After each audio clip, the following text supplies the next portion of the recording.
અને આ રડેલું ન ખાવું હોય તો મહાભારતમાં જો મહાભારત અત્યારે તમને વંચાતું ક્યાંય નથી. રામકથા ને દેવી ભાગવત ને શિવ પુરાણ ને એ બધું વંચાતું હોય. ભાગવત મહાભારત વંચાતું નથી ક્યાંય, પણ ઘરો ઘર પગી ગયું છે. વંચાતું નથી તોય પગી ગયું છે. કૃષ્ણ પરમાત્માએ દુર્યોધનને એક જ વાત કરી હતી. સાઉન્ડ બાજ મારી નાખી. કૃષ્ણ પરમાત્માએ દુર્યોધનને એક જ વાત કરી હતી કે હસ્તિનાપુરની ગાદી તમે લઈ લ્યો, પણ 5 ગામ તો આપો. 5 ભાઈઓને હું ખાવું? દુર્યોધન કે એક હોના નાકાની અણી જેટલું નથી દેવું. કૃષ્ણ પરમાત્મા કે તો બાજવું પડશે, કે બાજવું છે પણ દેવું નથી. આ બાજ્યા બધાને ખબર છે. શું કાઢ્યું? ધર્મરાજા જેવા ધર્મરાજા બાપુ, ધર્મનો જે રખેવાળ હોય એને બાપુ આ દુનિયાએ જો 5 ફૂટ જગ્યા ન આપી હોય તો કર્મની ગતિ શું હોઈ શકે? રામ ધર્મને જે હાજવીને બેઠો હોય એ ધર્મરાજા આ સંપત્તિ માટે છેલ્લે હાટ ગાળવા હાટું બાપુ હિમાલય જવું પડ્યું. એક 5 ફૂટ જગ્યા ન મળી. શું કર્મની ગતિ છે? અને જો રામાયણમાં બાપુ અખિલ બ્રહ્માંડના માલિક રામચંદ્ર પરમાત્મા વનમાં જાય ને ત્યારે લક્ષ્મણને ભલામણ કરે છે, લક્ષ્મણ 14 વર્ષ કાલ પૂરા થઈ જાય, હું આવતો રહીશ. બાપનું ધ્યાન રાખજે, રાજનું ધ્યાન રાખજે, પ્રજાનું ધ્યાન રાખજે. અને તેથી લક્ષ્મણ કહે છે રામચંદ્ર પરમાત્માને, મોટા ભાઈ મર્યાદાનો ભંગ થતો હોય તો મને માફ કરજો, પણ તમે મારા બાપ છો ને સીતા મારી માં છે. મારા મા બાપ વનમાં જતા હોય તો અયોધ્યાનું રાજ જેને જોઈને મુબારક. નોખી નોખી માયુના છોકરા હતા. અયોધ્યાની ગાદી બાકસના ખોખા ઘોડે રખડતી હતી, કોઈ ધણી નહોતો. નકર અયોધ્યાની ગાદી એટલે દશરથ તારો દરબાર ઇન્દ્ર જેની આશા કરે, તેથી ભાઈઓ વિનાનું બેકાર કડવું લાગે કાગડા. અયોધ્યાની ગાદીનો કોઈ ધણી નહોતો. રામ તેથી આજ આપણે જોઈ તો આપણને એમ થાય કે એક વેચ જમીન આટલું હગો ભાઈ હગા ભાઈને મારી નાખે તો આપણને એમ થાય કે રામાયણ ક્યાં ગઈ? એક જાય ઉપર ને એક જાય જેલમાં. જમીન તો અહીંયા પડી હોય. પછી ઓલો જેલમાં જો એની ખબર કાઢવા જાવ તો શું કે ઓલું ફસાવી કર્યું જાય ભલે જાય, પણ મને બારો કટાવો તા વેચ જવા દીધી હોત તો તારે મોડું થઈ ગયું હોય. રામ સમયની બલિહારી છે. તમે મેં છે ને આવા આયોજન કરો છો ને, એ સમય કરાવે છે. રૂપિયા તો બધાની પાસે છે. એ તો મારો નાથ જેથી ભેગો ભળે ને તેથી આ થાય, બાકી બાપુ બળથી બુદ્ધિથી કાંઈ થતું નથી. મેં બહુ ધોકા ફસાડ્યા. હું મારો પરિચય આપું, ખટારાનો ડ્રાઈવર હતો. ખટારાનો ડ્રાઈવર તો ઓગણીમી કોમ ન કહેવાય. એને કોઈ પાણી પાય? આ તમે હેઠા બેઠા છો ને અમને ઉપર ચડાવ્યા છે, નક્કી થાય છે કઈ? આ સદગુરુની કૃપા છે.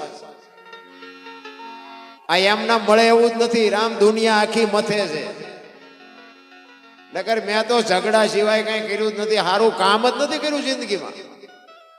કોઈ સાધુને સીતારામે નથી કર્યા, મંદિરમાં નથી ગયો, કોઈના દહની નોટે નથી આપી. પણ મુદ્દો મેન એ હતો કે મેં મારા મા ને મારા મા બાપને મેં જાળવાની, એમાં મારો મેળ પડી ગયો. એટલે મારો અનુભવ છે. એટલે બધાને મારી હાથ જોડીને વિનંતી છે કે બાપુ મા બાપને હાચવજો. દુનિયાના બાપુ જીવતા જાગતા જો ભગવાન હોય ને તો માન બાપ છે, બાકી બધું પછી વાત છે. જોકે અહીંયા જ્યાં દીકરીઓને વંદન કરતા હોય વડીલો બાપુ, અહીંયા કઈ શિખામણ દેવાની હોય નહીં. પણ છતાંય આજની યુવા પેઢીમાં બાપુ, હું જનરલ વાત કરું છું, બહુ બગાડ દેખાય છે આપણને. એમાં આ માવડીઓ બહેનો દીકરીઓ બેઠી એને તો હું ખાસ સલામ કરીને કહું છું કે ફેશનનું માપ રાખજો. બહુ ફેશન નહીં હારી, માપે માપે. પૈસા ભગવાને આપ્યા હોય તો વાપરો, ખાઓ પીઓ. હું કઈ સલાહ દેવા નથી આવ્યો અને સલાહ દેવાની મારી કોઈ ઓકાતે નથી.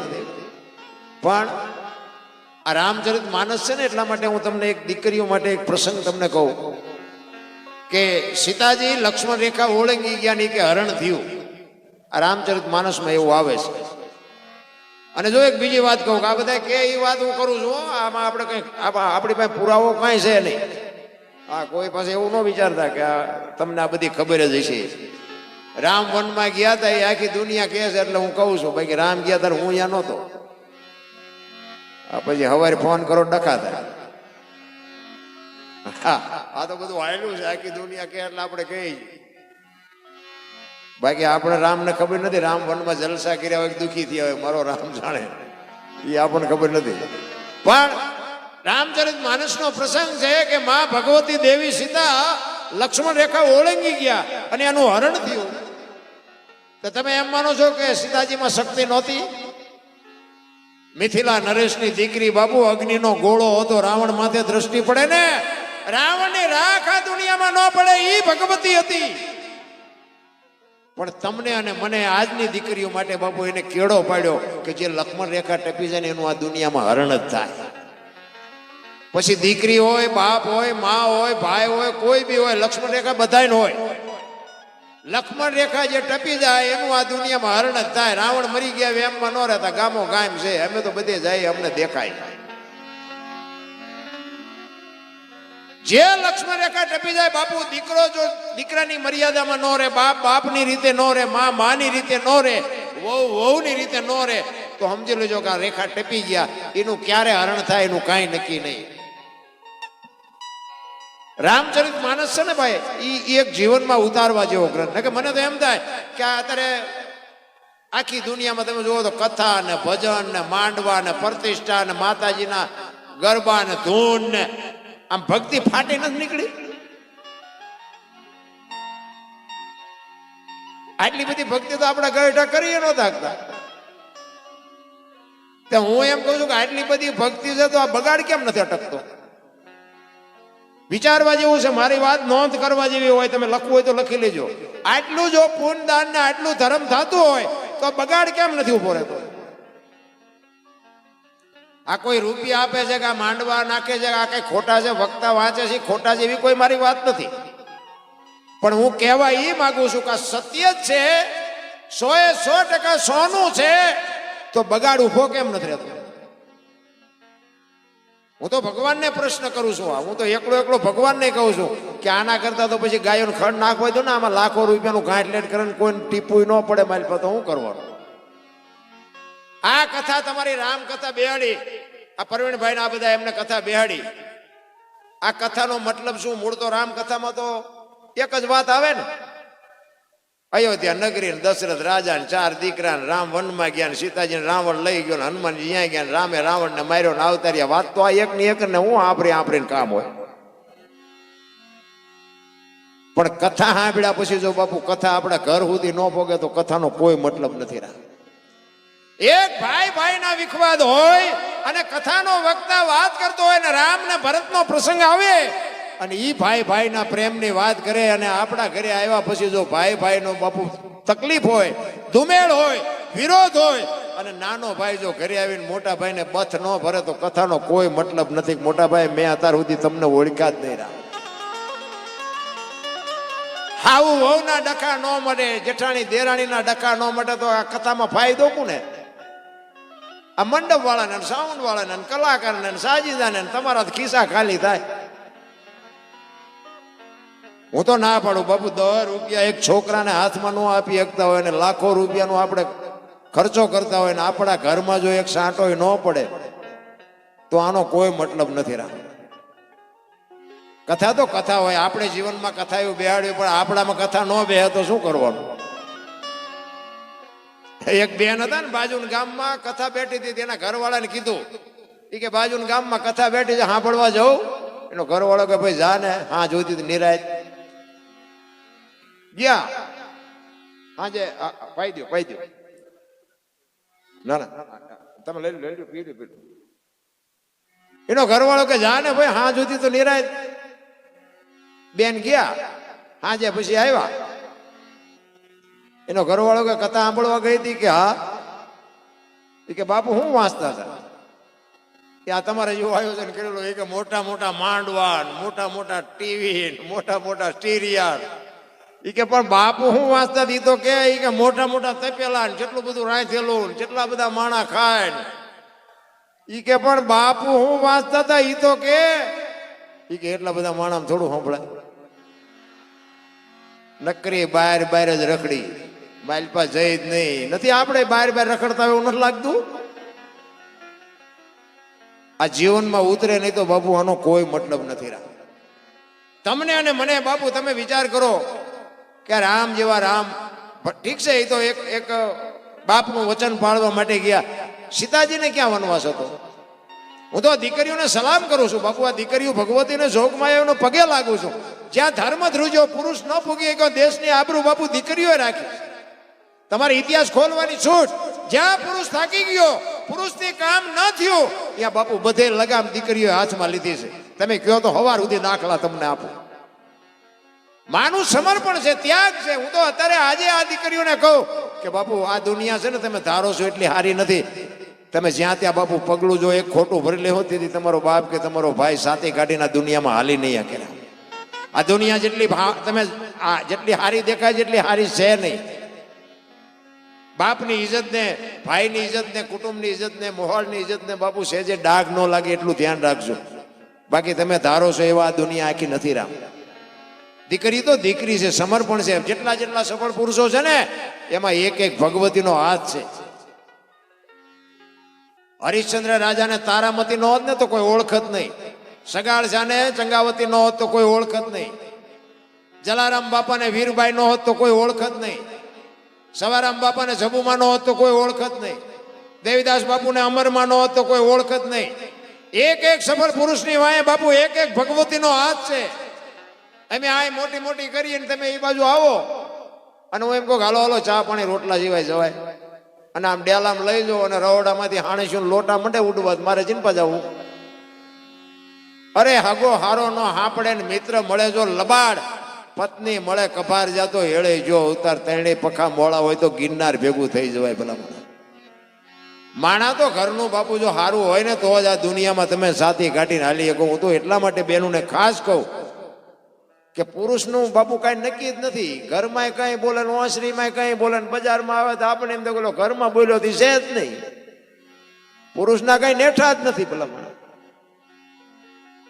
દીકરી તો દીકરી છે. ભલા તમે જો માં ઉદરમાં 9 મહિના સંતાનને રાખે, પછી એનો જન્મ માં આપે, એનું લાલન પાલન માં કરે, બેહતા બોલતા ખાતા પીતા બધું માં શીખવે, અને નામ વાય બાપાનું લાગે. બોલો માનો ભોગ છે એટલો બાપનો નથી, પણ નામ બાપાનું લાગે, માનું ન લાગે. પણ ઈ માનું સમર્પણ છે. માએ સમર્પણ કરી દીધું કે આની વાય એને બાપાનું રાખો. કે કેમ? ઈ કે ઈ કોથળીઓ તોડીને ઊંધો પડ્યો હોય, ધૂળીમાં માથું ભરાવી, કોકના બૂસ મારી, અને કોક એમ કે કોનો છે, ફલાણી માનો છે એમ કહે તો મારા ખોળિયામાં જીવ નહીં રહે. એના બાપાનું રાખો, માન જ જોતું. આ માનું સમર્પણ છે. અને હારા છે ને એની વાય માનું લાગે. તમને ન ખબર હોય તો કહું, હનુમાનજી કોનો, અંજરીનો, કર્ણ કોનો, કુંતીનો, ભીષ્મ કોનો, ગંગાનો, શિવાજી કોનો, જીજાબાઈનો, ગાંધીજી કોનો, પુતળીબાઈનો. હારા હારા માના બગડેલા બાપાના. માં તો માં છે. ભલા મોઢે બોલો માં, હાથે નાનપણ સાંભળે, મલક બધાની મજા. પછી હું તો એમ કહું બાપુ માં જીવતી હોય ને તો કોક દીક એના ખોળામાં માથું નાખીને પૂછજો કે માં મારો જન્મ થયો દીદી તને વેદના સેવી હતી? માં હોય તો સાચવી લેજો. બસ મારી તો એક જ ભલામણ. હું કોઈ નથી કહેતો આવા માંડવા નાખો, મંદિર બંધાવો, હું કોઈને કહેતો જ નથી. કે હું તો એક જ વાત કરું, મા બાપને સાચવો, વ્યસનથી થોડાક આઘારીઓ, કુટુંબ પરિવારમાં સમાજમાં કંઈક ઉપયોગ થાવ, કુટુંબ પરિવારમાં એકતા રાખો. બસ આના સિવાય બીજું કંઈ કરવાની જરૂર નથી. બધું બરોબર જ હાલે છે, કાંઈ નથી કરવાની જરૂર. મંદિર તો તમે જુઓ તો ખડક ખડક ને ખડક જ કરે છે કે હજી અમારે આના કરતા મોટું કરવું છે, આના કરતા. પણ શું તમારા મોટા કરીને કામ છે? ઝોપડામાં રહે છે અહીંયા બીજા કોઈ 2 કિલો તેલ દેવા રાજી નથી. બોલો મંદિર બનતું હોય કે 5 લાખ મારા લખી લે. અરે આ જીવતા જાગતા દખી થાય અહીંયા તમને કઈ દેખાતું નથી ને આ નકરા તમારે મંદિર જ બંધાય કરવા છે. અરે કોકની આંતળીની દુઆ લ્યો રામ, કાંઈ કરવાની જરૂર નથી. આ બધી મોજે મોજ છે. મને તો એમ થાય કોઈની માથે વજન છે નહીં, બધા લઈને ફરે છે. એટલા માટે માં છે ને ભાઈ, માં તો માં છે. તમે જો માં બધે ઉપર બેઠી, ધજામ જાઓ, હરાસુર જાઓ, ચોટીલા જાઓ, પાવાગઢ જાઓ, બધે માં ઉપર બેઠી. શું કામ? મારા સંતાનની નજર રહે. બાપા બધા ભોંયરામાં છે, તંબકેશ્વર ને રફાળેશ્વર ને ભોંયરેશ્વર ને રિયા સલમો દાબે. માન બાપમાં તો બાપુ ધરતી ને આસમાન જેટલો ફરક છે. માં તો માં છે. પેલા માની માં હોય ને નાની કહેવાય, એને મોટી ન કહેવાય. માં છે એ એકાક્ષરી મંત્ર છે, મળી નહીં માં ઈ પરમેશ્વર પશુ રહ્યો, ઈ દેવકીની કુખે જન્મો પછી કાન કેવાણો કાગડા. બાપુ એને નહોતી ખબર કે માની મમતા કેવી હોય, માનો પ્રેમ કેવો હોય. એટલા માટે તો અખિલ બ્રહ્માંડના માલિકને માના ઉદરથી જન્મ લેવો પડ્યો. માં તો માં છે ભલા માણસો. એટલા જ માટે એક માની વાત આવીને યાદ, એટલે એક માનું ભજન મારે ગાવું છે. અને મેં કીધું એમ બાપુ આ મોજ આવે તો વરજો, આ પૈસા બધા જલારામ બાપાના મંદિરે ગૌ સેવામાં જવાના છે. એટલે હું તો જો દરબાર છું, મારે મગાય નહીં. સતી તોરલ બોલ્યા હતા, મરું પણ માગું નહીં અપને તન કે કાજ. આ પરમારથના કારણે મને માગતા ના હોય. તમારી આમે જોડી લંબાવું છું એક મંદિરને ખાતર, એક ગાયોની માટે. એટલા માટે મોજ આવે તો તમે વરજો. એટલે આ ભજન છે ને પુરુષોત્તમ બાપુએ ગાયું છે કે મારી મા તો મા. અને બાપુ જેટલા મહાપુરુષો છે, આજે હું છું એ મારી મા હતી એટલે હું છું, તમે છો એ તમારી મા હતી એટલે તમે છો. તમારા મા બાપ ન હોય તો તમે આ દુનિયામાં ક્યાંથી હોય? અને તોય આજના છોકરા બધા એમ કે તમને ન ખબર પડે, તમને ન ખબર પડે. એટલે ખબર નહોતી ત્યાં તો 100 વીઘા રાખી હતી, તું 10 વીઘાના ઉલાળિયા મીડ્યો કરવા, અમને નથી ખબર પડતી. નગર તું હતો જ વેચ નો મરડી નાખ્યો હોત તો તું શું અમને અત્યારે શીખડાવવાનો હતો? અરે મારો દીકરો મારો દીકરો મારો દીકરો, એક દેહના કોથળા કરી નાખ્યા, કોથળા. ઈ છોકરા અત્યારે એમ કે તમને ખબર ન પડે, મા બાપના અરમાન ભાંગીને ભૂકો ન થઈ જાય ભલામણા. માન બાપની સામે બાપુ હું તો એમ કહું ઊભું રહેવાની તાકાત ન હોય આપણી, એના બદલે રોટલા હાટું વલખા મારે છે અમુક જગ્યાએ. એટલે પુરુષોત્તમ બાપુ એની માની વાત કરે છે કે મારી મા તો મારી મા છે ભાઈ. એટલે કે છે